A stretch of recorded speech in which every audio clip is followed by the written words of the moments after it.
you very much for accepting our invitation. Um, what has been going on, it is not something new to any one of us. We all know since the National Assembly decided to come up with the bill, we know what has been happening. And I also learned that this is not the first time you've been working on this thing for a very long time. How do you feel that something that you have labored for, it is now on the verge of going down, is being touched? How do you feel? Well, I don't feel good about it because this is something that has to do, if I am going to be very specific, I think this interview is about asking me issues on the FGM saga that is currently happening in the Gambia. Like you rightly said, Gamputrap is the leading organization that has been fighting the fight to end female genital mutilation and promoting women and children's rights, and also creating awareness on harmful traditional practices that affect the sexual and reproductive health rights of women. Well, seeing this endeavor going down the drain is not something that we appreciate, for the fact that there is quite a lot of years of advocacy and community social mobilization, creating awareness about the practice and ensuring that people get the right information to make the right decisions and come up with decisions for themselves. And this is what we have done. Through the processes, we have been in the field for more than 35 years, almost coming to 40, and reaching out. There is nowhere in the Gambia, in all the regions, that you will go and mention Gamputrap without people knowing, telling you. We have targeted different target groups, and we've worked particularly with chiefs, traditional leaders, community leaders, religious leaders, women of reproductive age, ex-circumcisers, and many other target groups within the community. Because we know that this is a tradition, and we agree that it is our tradition. But tradition and culture also changes. And the only way we can change culture, or we can improve on our culture or tradition, is to ensure that we reach out to the people, create their awareness, work with them, give them the evidence, and also try to agree to addressing these issues. Now, addressing these issues means giving the evidence. We have looked at it from various levels, using different modules from the health perspective, from religious dimension, from culture and tradition, from women's rights, children's rights, and also from the viewpoint of the circumcisers. And through that advocacy, we have heightened knowledge about the harm it does on the sexual and reproductive health rights of women. So this is what brought in the law. The law was not brought in by Gamputrap or individuals. It was as a result of awareness, knowledge, and consciousness raising. So seeing the effects, using different strategies that made people to say, we have to put a law in this that protect the girl child and some children who are victims of this. Of course, having reached that level, we were able to have a law in place, and it is the responsibility of the law bearers, and that is the government, to ensure that this law remains and being strengthened to protect the innocent girl about FGM.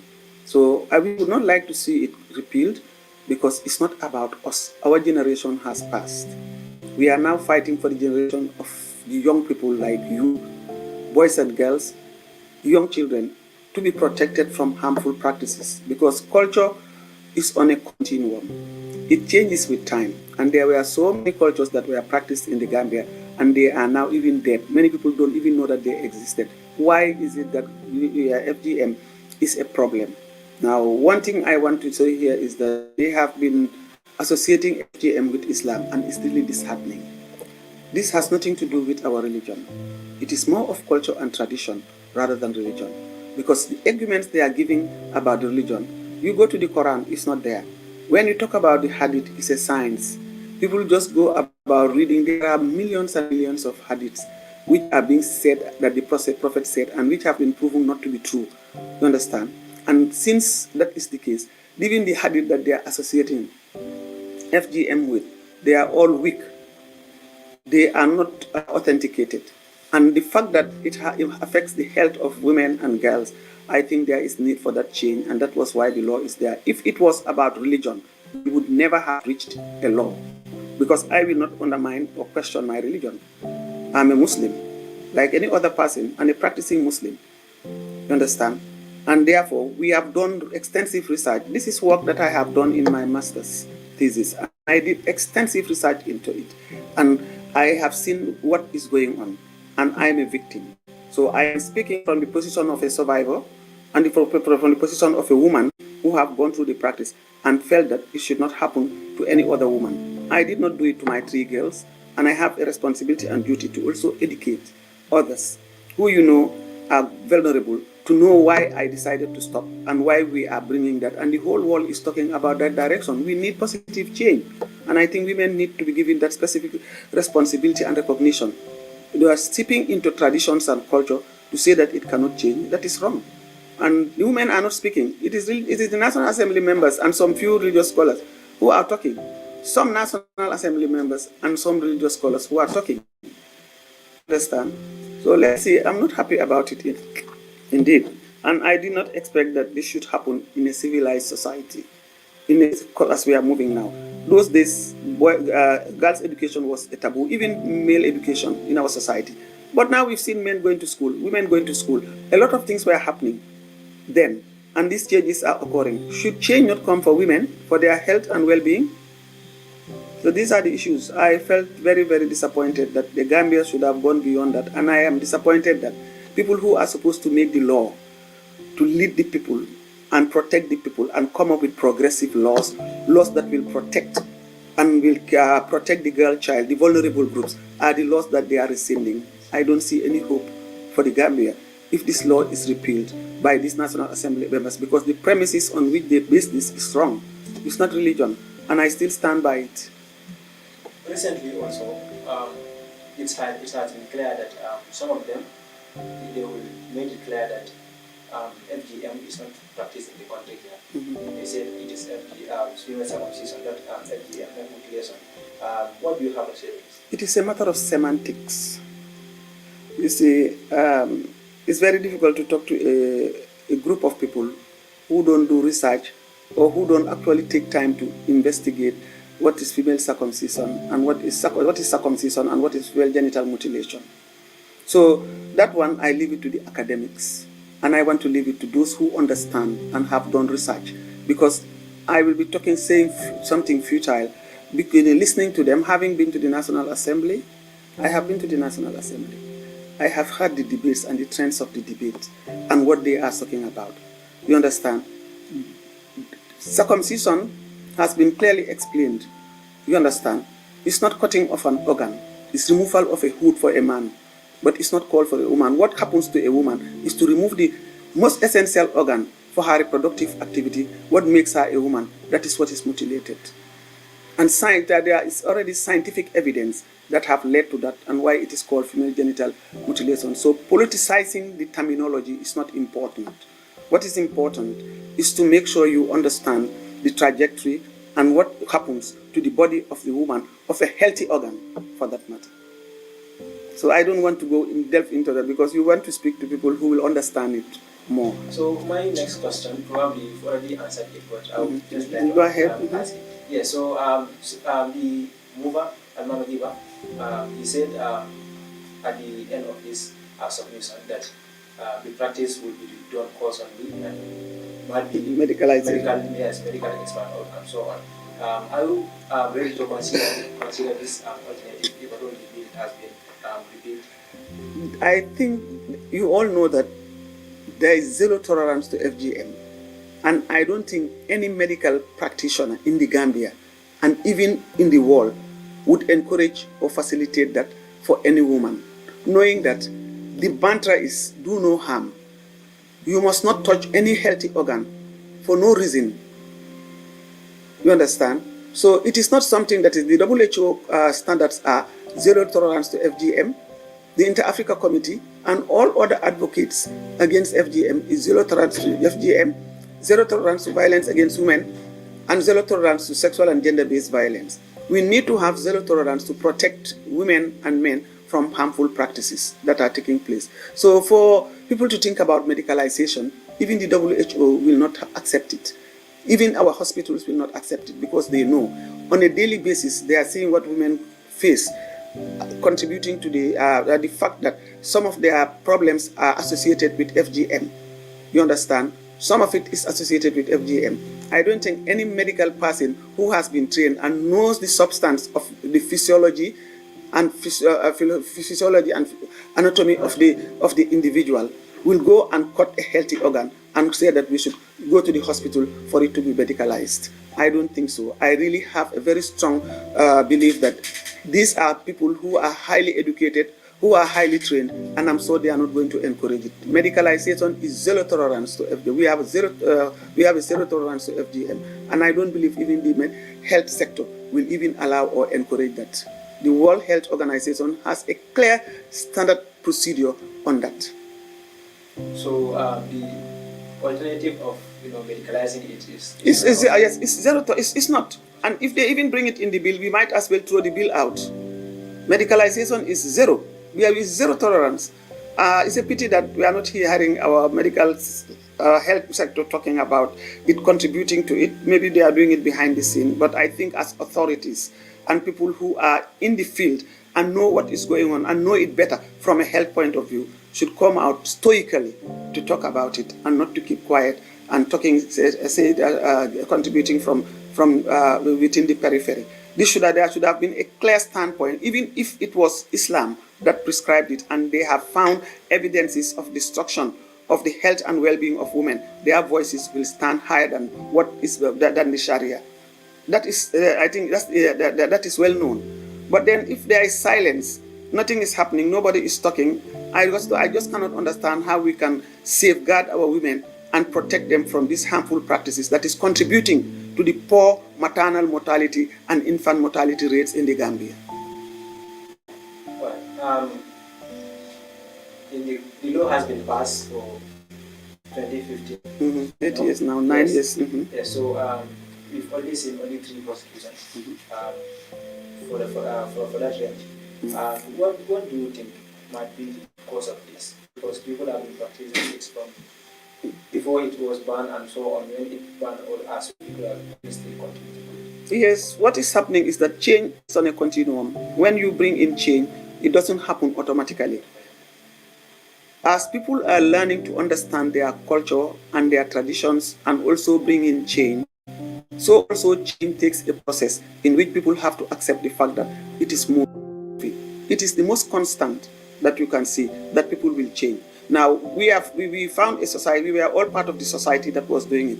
I did not do it to my children because I was educated, I had the information, I was empowered, and I decided to protect my children. So change started with me, and any other person who understands will start with your own child. Now, gradually, we have been doing awareness. That's why Gampo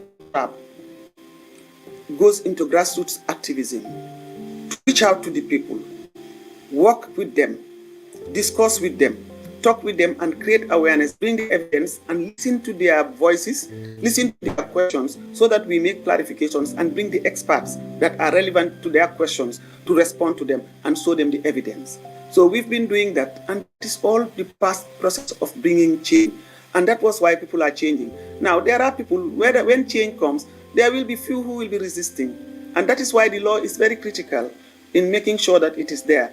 Because if I tell you don't do this, and this is harmful, or you are not supposed to do this, you understand, to another person. Some people are saying that we should allow people to do it, make it optional. How can you make it optional when you have the decision over the child when she was born? Up to the time they become 18, you have the voice over them. You can't do anything on them. Because if it is optional, your option means, I want to circumcise my girl, you will go. But if the law is there, that will protect you, and that will protect the girl, and that will prevent you or deter you from doing that. And I think this is what needs enforcement of the law.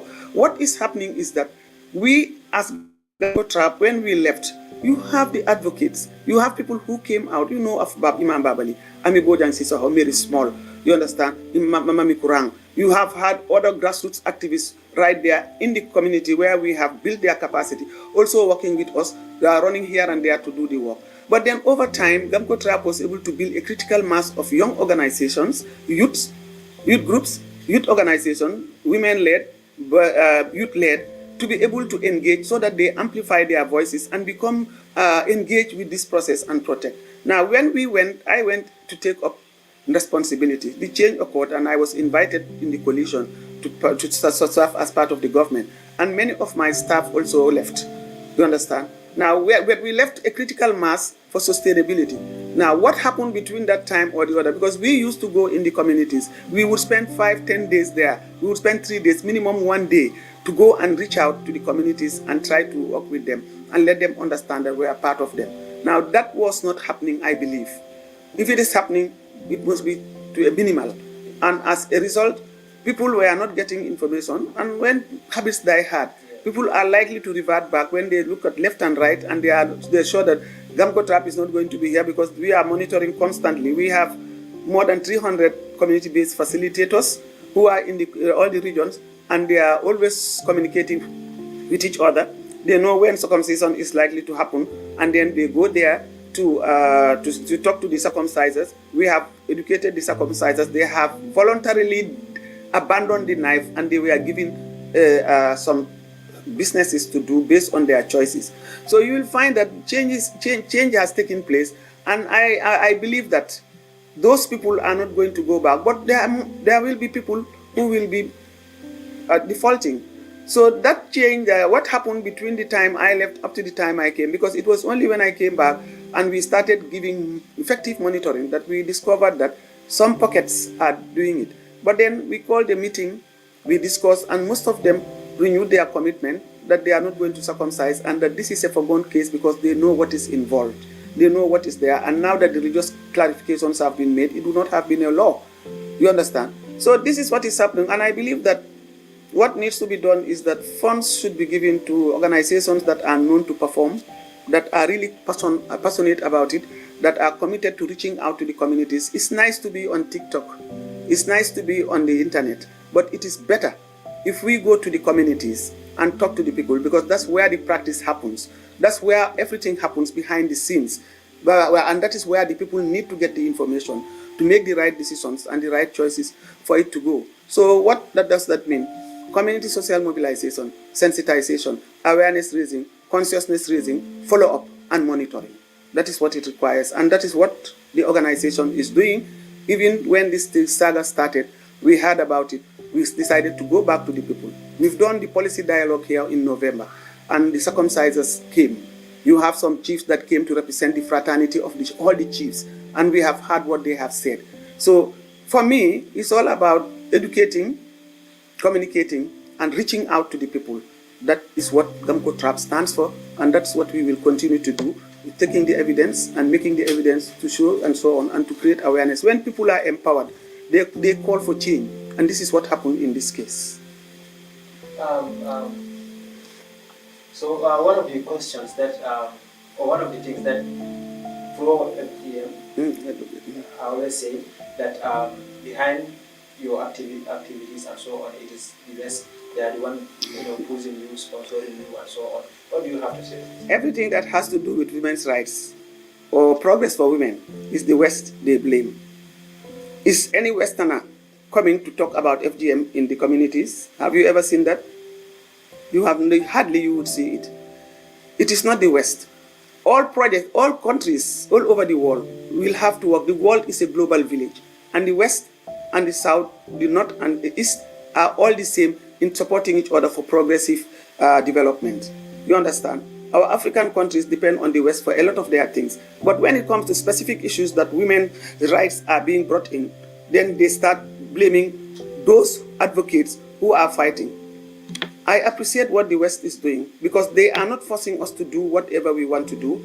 They are working with us to support us in bringing progress to what we are doing. And I am very grateful.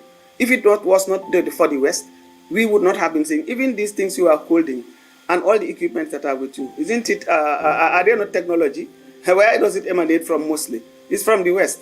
So when it comes to women's rights issues, and women are making strategic advancement, so they start blaming leaders who are leading those processes, blaming them and saying that they are conniving with the West. I have been accused of the fact that the West is using me for their ends, and that's not true. They have been supporting the work that the government is doing, and we are an NGO.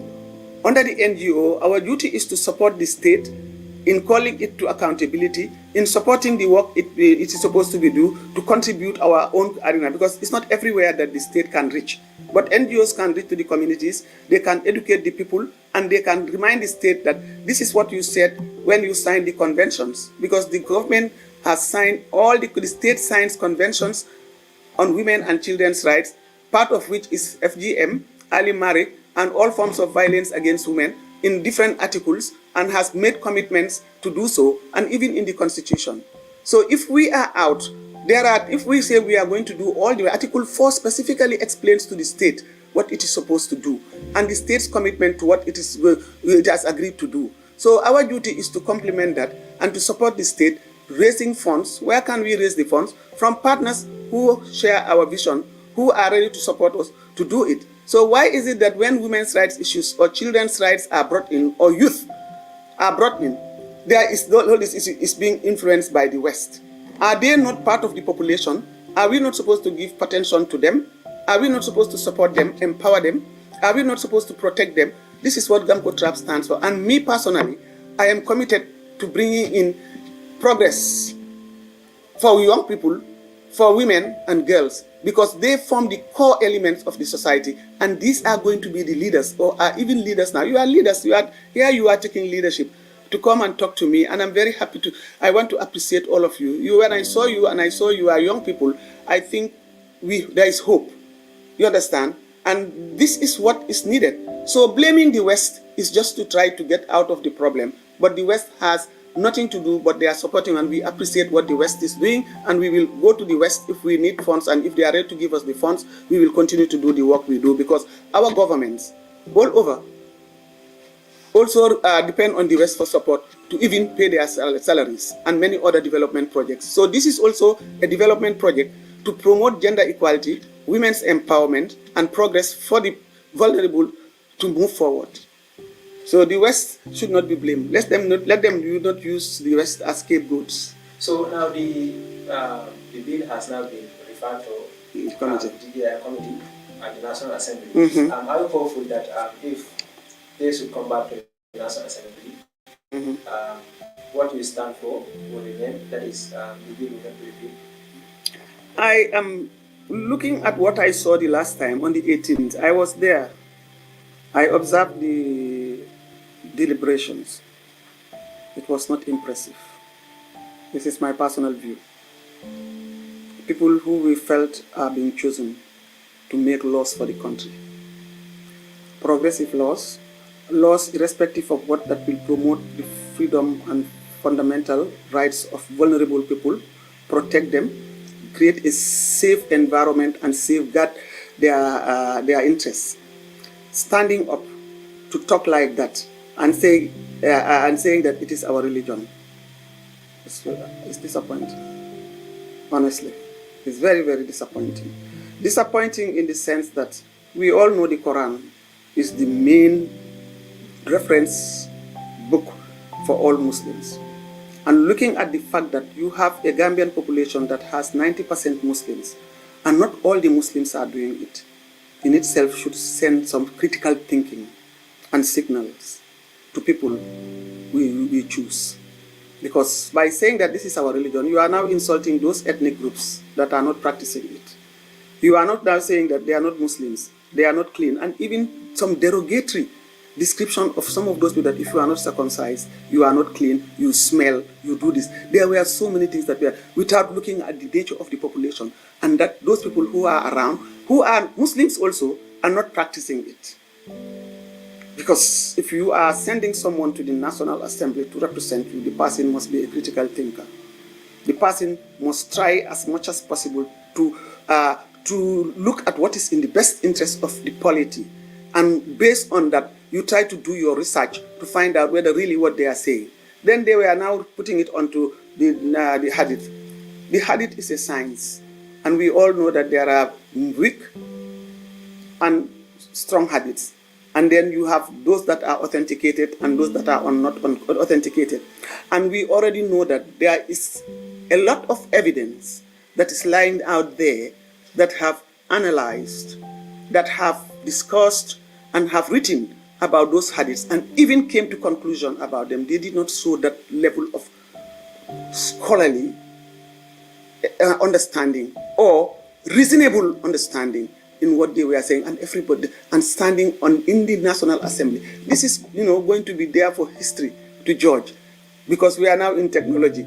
Now, when these young women and people who were there sitting down to watch came to realize that this is not true, how are we going to blame our state? These are the type of people that I have seen there. Most of them, not everybody. I beg to just qualify my analysis. But what I saw that day, those who were pushing for the repeal of the bill, if the arguments that they put on what is there, do you think I or Gamco Trap or any other organization that was there that day? You have different organizations that were there. Would you think we will undermine our religion? Are they more religious than us? That's what I have seen. And then the quality of arguments is pathetic. This is my personal view. This is based on the analysis I saw on that day, and I start asking myself, is this the quality we have in the house? It's not everybody. There were people who stood stoically to defend it, and I want to thank them for standing on the right side of history. History will judge every one of them there, but they will be in the history because people are capturing these things. It's in the internet, it's everywhere. So when people go out to do further research, and I urge the young people to go out and do their research and see whether their National Assembly members were speaking in their favor or was bringing in progress for them. For the women, it's a pity that most the people who are affected mostly are not educated, and in very remote places, they do not have access to all these opportunities. So that's where Gamco Trap is relevant, and other organizations who are coming out to fight and help them understand to make the right decision. And once they have the knowledge, they will be empowered. And that is what happened with the law. Now, if they are coming, I believe, if they are coming to say that they are going to revisit this thing, I believe it's political. It has nothing to do with commitment to advance progressive development. Playing on the ignorance of some of the people they think don't understand and who are still practicing it to support them when they come out. You see, I have brought back the FGM law. This is what so the question you are asking, and the reason why I'm doing this analysis, is important for people to know that we are still in the era of ignorance. And we are still in an era where people want to play on people's ignorance to ride on them and move forward. I don't think you young people should allow that. I don't think women should allow that. And we have to work hard to make Gambia progressive and bring progress to the country. So the type of people you are going to bring, if this law is repealed, I think they will be repealing their seats. This is what I believe, because I know the truth will prevail. We have heard scholars, we have heard voices who know what they are, who have listened to them and said what is wrong in the Gambia. People with the international community, people like us, and many people in the country who are educated and are bringing their voices and talking about it will not. I don't think all that will go like that. The people are not stupid. They think women are sleeping. Women are not sleeping.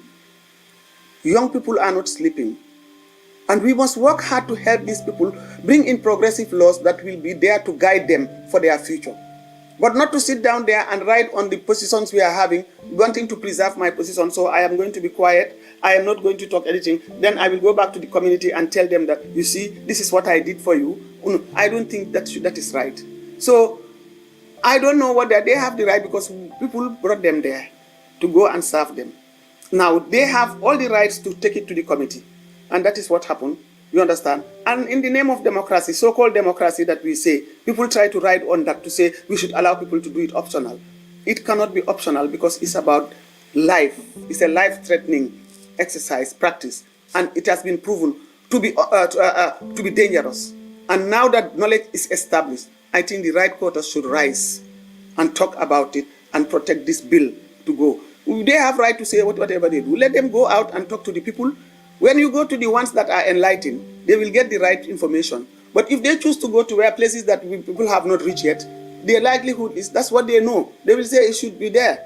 But then the state has to take its responsibility in making sure that this is about the law. It has nothing to do with religion. If it was about religion, it would not reach the stage of a law. Because you go through processes.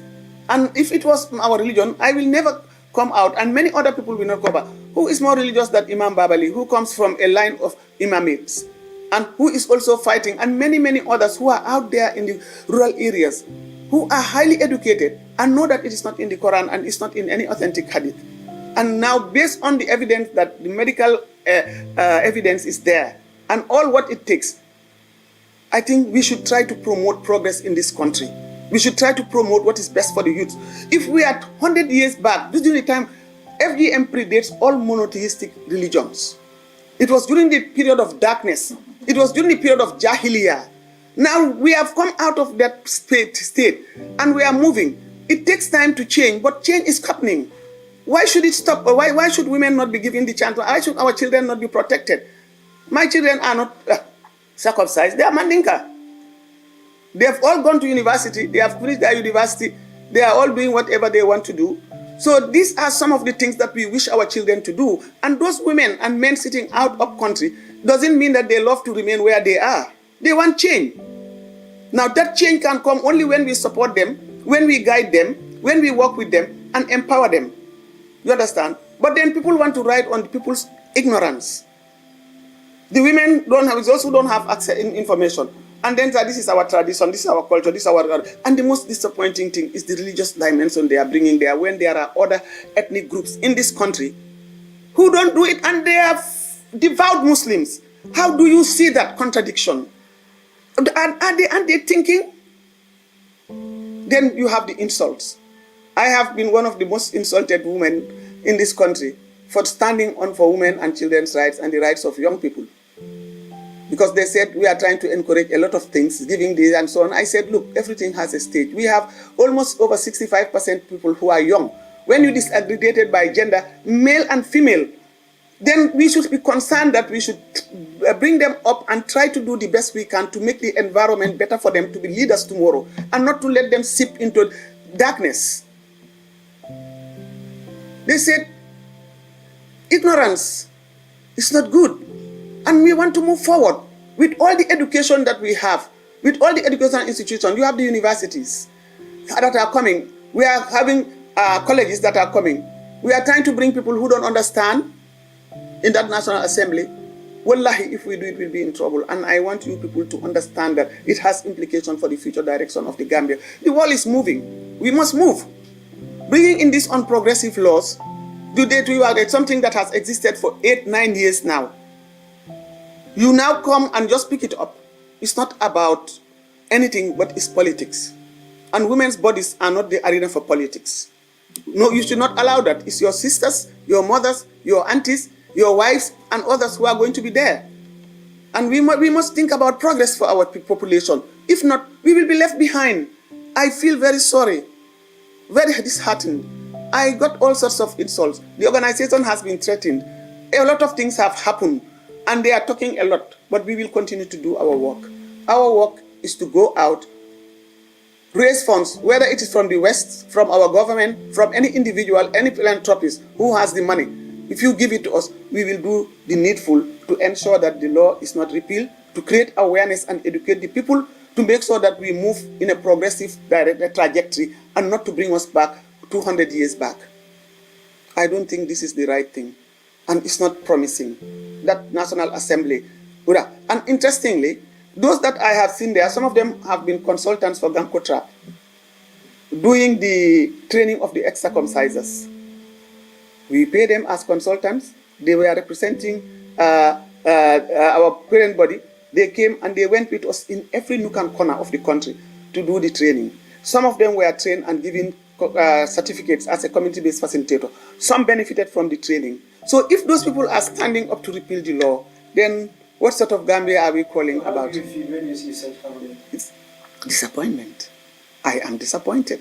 Because these are the people we thought would stand up as champions. Because they have been empowered, they have been exposed, they have got everything it took, and we have worked with them in different scenarios, you understand, in order for them, and they are known today very well because of what we have been doing. They've been used the space and so on. Now for them to come and know the vulnerabilities of women, standing there to say we are for the repeal of this law is disappointing. It's not about Isatou Touray. It's not about Gamco Trap. It is about how can people be trained, be exposed for you to stand up. You don't believe in what you were doing. Maybe it was because of the resources we are giving. This is what is happening. It's so disappointing. And God will judge. We are in Ramadan. God will judge. I have no qualms. I have no problems. I have been the subject of insult. The organization has been targeted, but we will continue to do the work. We will focus as long as the doors. And one thing that is pleasing is that we have the acceptance from every part of the country, and that is enough for me to continue the work. So we've talked about derogatory remarks, insults, and so on. One of them, I had, causing and so on, those that are supporting this cause. Don't you feel moved or so? You see, if you don't believe in God, and you don't believe in it, you see, do you know what is the power of knowledge? That's why they are in read in the name of thy Lord, who knows what you know not. When you are empowered with knowledge, when you are equipped, and you stand on very firm grounds, you cannot be shaken, because I am standing on firm grounds. All those causes, all those insults, all those things that are being done to me will not move me it's not moving me an inch. You know why? Because they are not standing on the truth. God is just, and we are all Allah's creation, and God knows what is just. So if you are doing your cause, curse the person who has troubled you or who has done anything wrong to you. I have not done anything wrong. I have not done anything. I'm trying to help my people. I am endowed with the knowledge because I did my master's thesis on this, and I have very good fitting firm and speaking from a point of authority and knowledge and relevance. So it is not about what they say or whatever cause. They've been doing it for the last 40 years, but I'm still alive. Even if I die, it's not because of them. It's because my time is up. You understand? And whoever is working on this and they curse you, it will not come back to them. It is going to go to them. They have been insulting me, insulting Babali. They've been insulting a lot of people. Isn't it? Now, what has that done to us?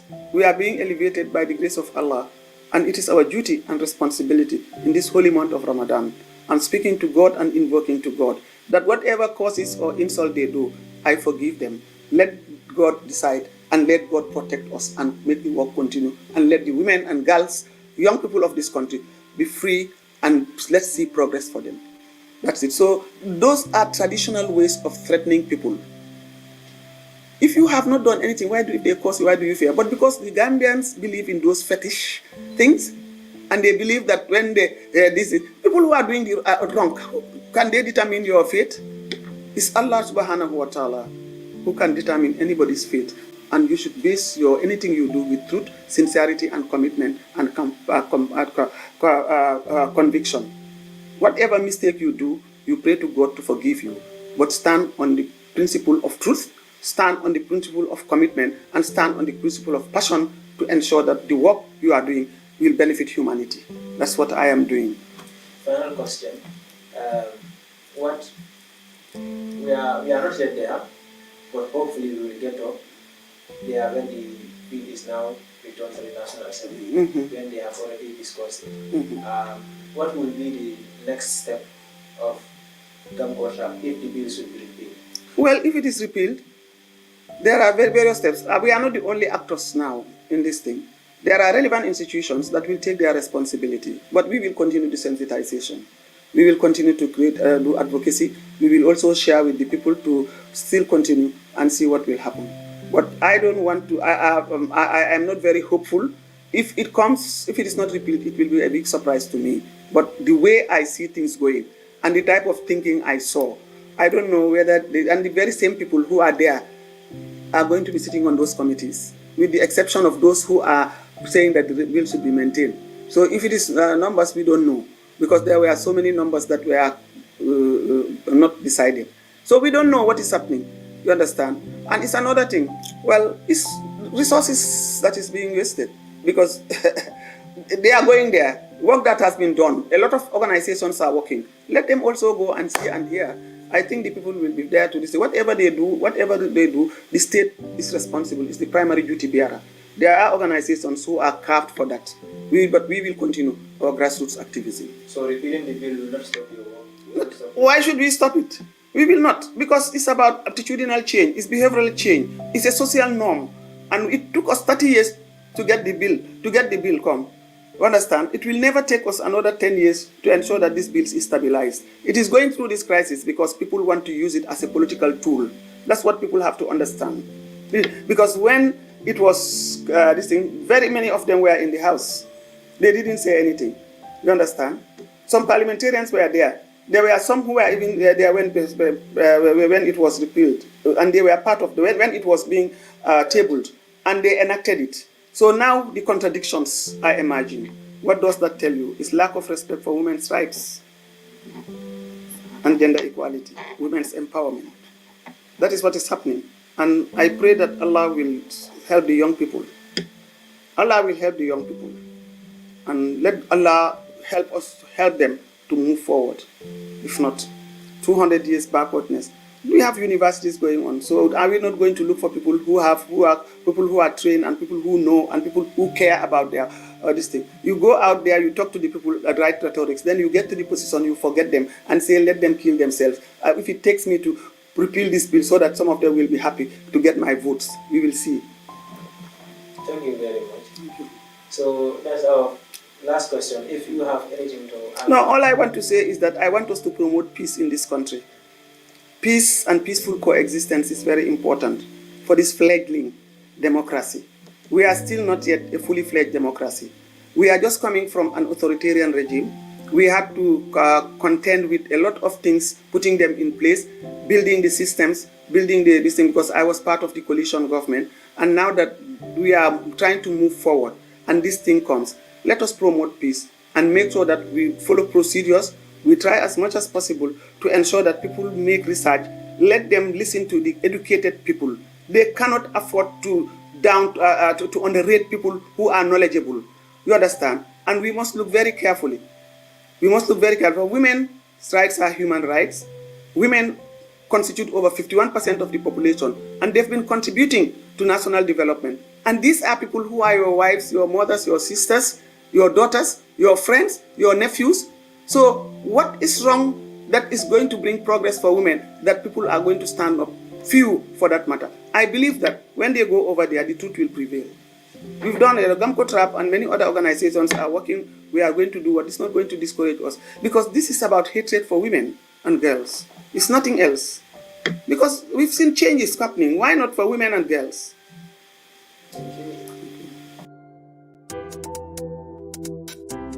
Yoddu sa xat te quality jas na ñoo yor seen cumbukaay tur day uyu borom jas na pire sa ko bëggee fii si biir Gambia bi dawal foofu sa quality jas na your number one stop shop.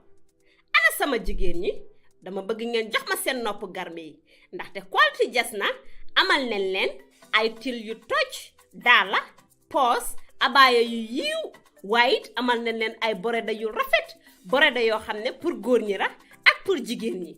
Amal nañ leen body scrub yi nga xam ne nii dafay defar seen yaram bam nice white fàttewuñ fa diw yi.